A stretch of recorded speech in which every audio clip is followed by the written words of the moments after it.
In today's video, I'm going to teach you how to connect Xendit to Odoo. To get started, open your Odoo dashboard and make sure you're logged into the correct account where you want to enable payments. Once you're inside, go to the Sales app.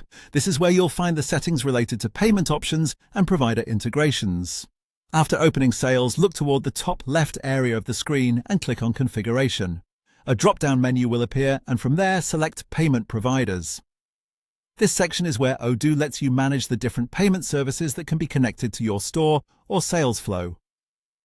Once you're on the Payment Providers page, take a moment to scan the available options until you find Xendit.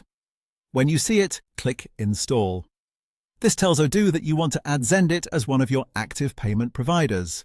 At this point, Odoo will prompt you to log in and connect your Xendit account. Follow the on-screen instructions carefully and enter your account credentials in the appropriate fields to complete the connection.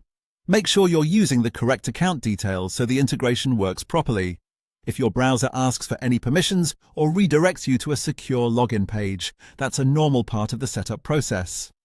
Once the login is successful, Odoo will connect with Xendit automatically. After that, the integration should be ready to use.